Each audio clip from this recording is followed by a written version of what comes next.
When the Great Fire broke out, they went to tackle it. They fought the fires for days. At the end of it, they put the fire out. Some of them were burned, some of them had inhaled a lot of smoke. Tired, burnt out, they returned victoriously to their headquarters, but little did they know their headquarters had been taken over. Now they were not only beat up from the fire, they had a new boss. A new boss had taken over. Then they came to realize the great fire they put out was set off on purpose to get them out of the building to take it over.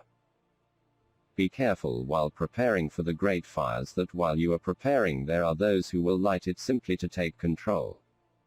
The wise fireman makes sure he is always in control. He makes sure that all the means of controls are in his hands. Before I continue, I want to ask you, have you ever seen when university students or adults graduate, they usually wear a hat on their head? It's in the shape of a square. I am sure you have seen them. If not, Google university graduation and you will see photos of their hats. I always wondered the meaning of these hats, and if you stick with this video, I will reveal it to you. Let's get back to the firemen and the laws of money. You know, most people claim central banks are evil.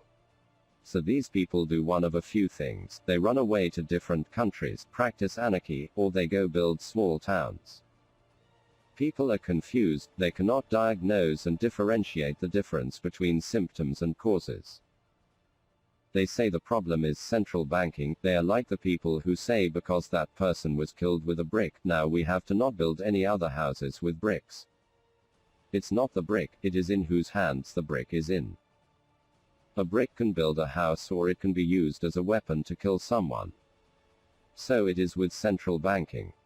The problem with central banking is the banks are not in our other people's hands. The other problem is we only have one central bank.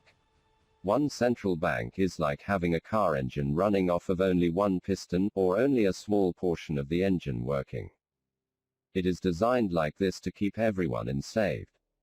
For close to a decade I looked at this, I listened to the experts on all sides, closest Marxist economists, pro-capitalist economists, and everyone in between. I could not figure it out. Then one day, I decided to ask the big boss, the boss of all, the boss who controls everyone. You may know the big boss by a different name, but I prayed on it.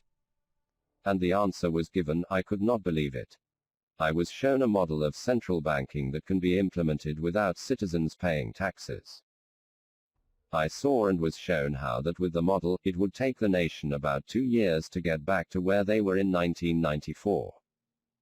The answer lies in multiple central banks performing different roles and functions, and without a single citizen paying taxes and still living a high standard of living.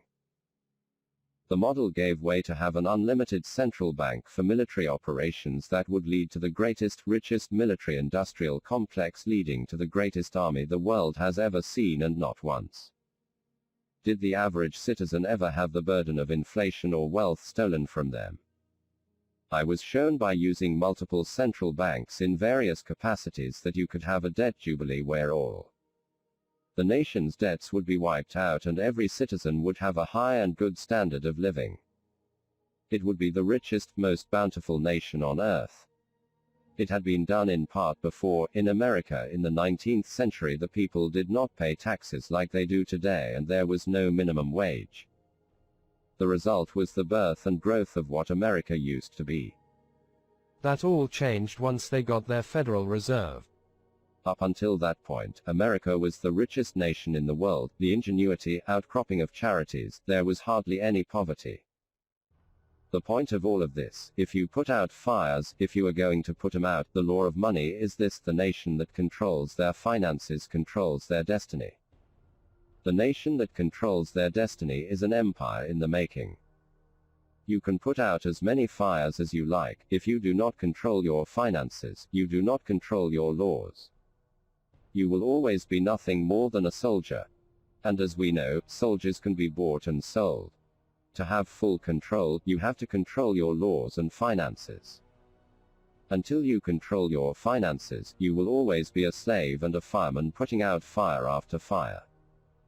If you are going to put out fires, make sure you control your fire station and make sure you are not hijacked in the process. The last thing you want is to be putting out fires only to come back to the fire station to see it hijacked and you thrown to the curb. You have to plan the money side before you attempt to tackle the fires. What is the point of preparing to tackle the fires if you have not planned for what happens after the fires? Know this, while you tackle the fires, there will be those who attempt to hijack your station. You have to control the means of finance or you will be under someone else a law, and though you might have won the fire battle, you lost the war. That is the law of money. Now most academics will say what I saw and was shown is an impossibility. Yes, it is impossible for them. Most economists are actually like communists. The tenements of communism is the communists must control the means of finance. Ask any economist who Adam Smith was. Adam Smith, with his Wealth of Nations, one of the leading godfathers of economics, stated that globalism was great because, after all, no single nation can produce a pencil without some parts of the pencil coming from different countries. See, these academics are blind, they do not know Adam Smith was also a Jesuit Freemason, and the book he wrote was simply a manual to convince kings, queens that globalization was and is great. Well, globalization is great for bankers, but anything good for the bankers generally is not good for the little man. How has globalization worked out for Europe and America? They have to tiptoe around other nations, they exported all their ingenuity, they no longer have an edge, they have nothing. The Third World has rise up to challenge them. The result is a weakened West. Begin the laws of money. He who does not control the money is always slave to the lender. The biggest mistake the West ever made was openly giving away technology, education, and letting other nations simply ride off the coattails of the West. If the West had not openly given away for free their technology, Africa would still be in the Stone Age and China still living like they were centuries ago. India would be nowhere. All the globalization has done is destroy the West. Never give away your technology, education, trade to other nations. The blessings of Jacob Israel was that they would be a blessing to the world. They are rich, the true wealth is the seed sown through and in them. They are the salt of the earth, and now the heathen nations have risen up to challenge him during Jacob's trouble, and it is all because the system wishes and has wished to enslave the Israelites. Most Christians have no clue where those Israelites went, so they have no clue why the West is the way it is. I will leave it there. You can visit the Odyssey channel to see the videos.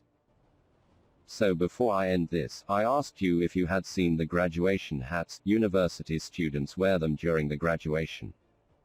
For a long time I wondered why they were square. They are in the shape of a square to congratulate the student on their indoctrination of not being able to think outside the four square sides of the books they have been given to warp their minds. The law of money, he who controls the money has won the war. You cannot form a proper government without controlling your finances. If your central bank is not in your hands, you will be nothing but a fireman hired like a mercenary to put out one fire after the other. Freedom is not won by the barrel of the gun, it is won through the law of finance. Who controls the finances makes the laws, and the law states the pen is mightier than the sword. So before you put out any fires, make sure you know the laws of money. The century of bondage will only be complete and the chains only hit the ground once the nation controls their own destiny, and to do that, you have to control the money. Remember, ladies and gentlemen, the definition of insanity is doing the same thing over and over and expecting a different result or outcome. Break out of the confounds of those square hats, think, make a plan, and dedicate everything to the Most High, dedicate everything to God. Honest scales and balances belong to the Lord, all the weights in the bag are of his making. May you Almighty guide the nation, raise them up, protect them, and may they call upon you, may the nation's chains hit the ground. May we run into our freedom, praise God, call upon the Most High. May the nation commit to the Most High whatever we do, and he will establish our plans.